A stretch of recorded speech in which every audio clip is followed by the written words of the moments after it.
우리가 그리스도인으로서 우리가 교회에서 그리고 이 세상에서 가져야 될 태도는요, 겸손함입니다.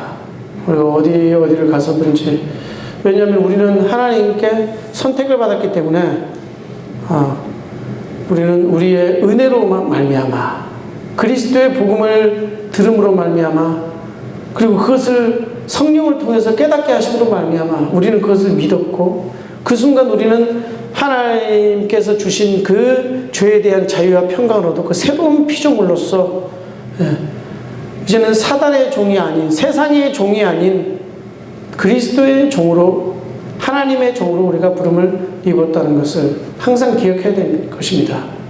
그래서 유대주의자들, 율법주의자들, 그런 어떤 무슨 파, 뭐 어떻게 그런 식으로 가는 것이 아니고, 하나님께서 우리 인간에게 새로운 피조물로 거듭나게 하셨을 때 인간에게 원하시는 하나님의 목적은 바로 뭐냐면은 새로운 피조물, 그리스도 중심주의.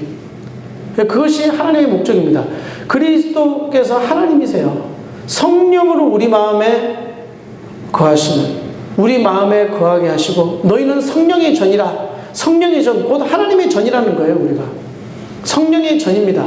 그리스도께서 우리 마음에 계시고요, 우리와 함께 계시고, 그렇게 하기 때문에 우리는 능히 그리스도의 종으로서 그리스도의 일을 이 땅에서 감당해야 되는 거예요. 그럼 그리스도의 일이 뭐냐? 그것은 그리스도께서 우리에게 맡겨주신 그 명령에 있는 겁니다.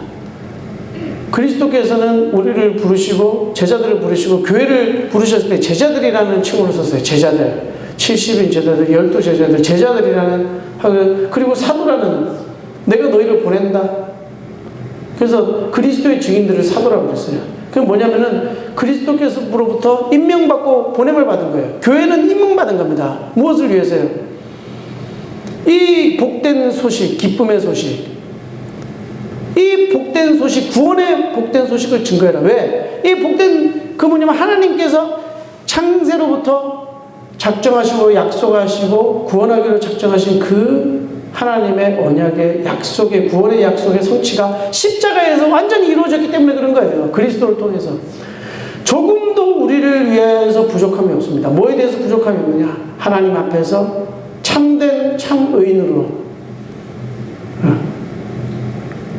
부족함이 없어요. 새 인간으로, 새 인류로 하나님 앞에서 우리가 부족함 없이, 우리가 구원을 우리가 이루는 것이 아니죠. 우리의 노력으로 되는 것이 아니죠.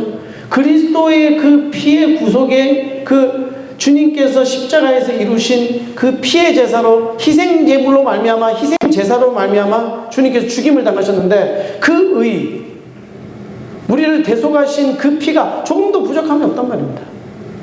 덜도 말고 덜만 없다. 택한 자들을 하나님께서 그 은혜로 구원하시는 그 모든 약속이 이루어졌다는 겁니다. 그런데 이제는 전 세계 만방 속에서 우리는 유대인이고 하나님의 택한 백성이 되는 것이 아니고 전 세계 만방에서 부르시는 거예요.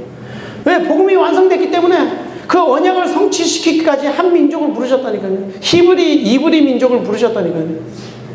유대인을 택했다니까요. 그러나 그들이 왜 저주를 받고 그들이 실패할 수밖에 없느냐? 그들을 하나님의 백성, 하나님의 교회로 불렀는데 왜 실패할 수밖에 없느냐?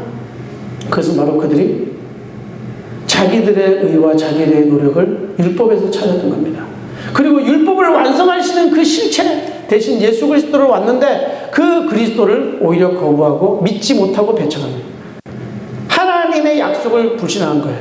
구약에서도 마찬가지예요. 하나님께서 메시아의 약속해왔고 하나님의 구원의 약속을 하나님만을 의지하게 했는데, 그들은 그들의 공로를 쌓고 그들의 업적을 쌓고 그들의 세계를 쌓고 이방신을 드리고 그들이 하고 싶은 대로 그 마음에 따르는 대로 행해왔던 겁니다.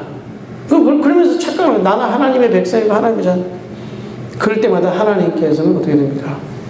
그들에게 때로는 고난으로, 때로는 포로로 끌려가게 하시고, 그렇게 하면서 그들이 다시 속박하게 되고 짓밟히게 되는 거예요. 대적의 손에 맡긴 거예요. 교회를 대적의 손에 맡기는 겁니다. 하나님께서 왜 그렇게 하시는 겁니까? 하나님께서 뜻이 있어서 그러신 거예요. 그리고 하나님께서는 찾게 하십니다. 어떻게 해요? 유일한 구원자 예수 그리스도, 유일한 하나님께서 약속하신 그 언약 메시아만을 바라보게 하시는 거예요. 그 요한계시록에 대해서도 막 천차만별로 여러 가지 해석이 있는데, 그것이 아니고 바로 예수께서 그리스도시며 그분께서 성령으로 지금 말씀하시는 거예요. 요한계시록 자체가 요한을 통해 가지고 요한에게 계시하시잖아요. 어떻게? 나는 알파와 오메가다. 처음이요 마지막이다. 내가 구원을 완성하였다. 누구든지 나를 믿는 자마다 다 그리스도인이 되는 거, 교회가 되는 것이고요. 너희들이 나 때문에 끌려가기도 하고 또 나 때문에 나를 증거하다가 핍박받기도 하겠지만 어떻게 해요? 그리스도의 나라는 분명히 완성될 것이고 너희들의 구원을 너희들의 눈으로 볼 것이다. 하나님께서 준비하신 새하늘과 새 땅, 영원한 천국을 맛볼 것이며 우리가 마주할 것이며 영원히 하나님을 찬양하며 예배하는 천국의 그 실상이 드러날 것이며, 그리스도인은 아무리 그런 일이 있고 핍박이 있고 고난이 있고 환난이 있어 보이나 결국 그리스도인들의 차지가 될 것이다. 만물을 새롭게 하라. 그리고 그리스도의 나라가 완성되는 거예요. 왜요? 주님께서 십자가에서 다 이뤘기 때문에. 그러면 모든 것이 어디로 초점이 맞춰져 있느냐? 성경 전체가요, 그리스도로 하나님의 언약이신, 그리고 신약은 그리스도께서 완전히 완성하신 약속. 그렇기 때문에 이제는 우리가 어떻게 되냐면 이 복음을요 믿음으로 증거만 하면 되는 거예요. 예수 그리스도를 믿고 있기 때문에 이것을 증거만 하게 되면은 하나님의 택한 자들이 찾아지고 하나님의 언약이 성취됩니다. 약속하신 그 모든 것들이 하나님의 말씀대로 이루어지는 거예요. 그러나 그 시작과 중심은 어디냐면 그리스도께서 십자가에서 죽으신 그것, 그 하나님께 드려진 희생제사는 완전했다는 거예요. 우리의 구원을 위해서 완전한 겁니다. 내가 믿냐 안 믿냐, 인간에게서 나는 믿음은 아무 소용 없습니다. 내가 믿냐 안 믿냐 그게 중요한 게 아니에요. 하나님의 약속인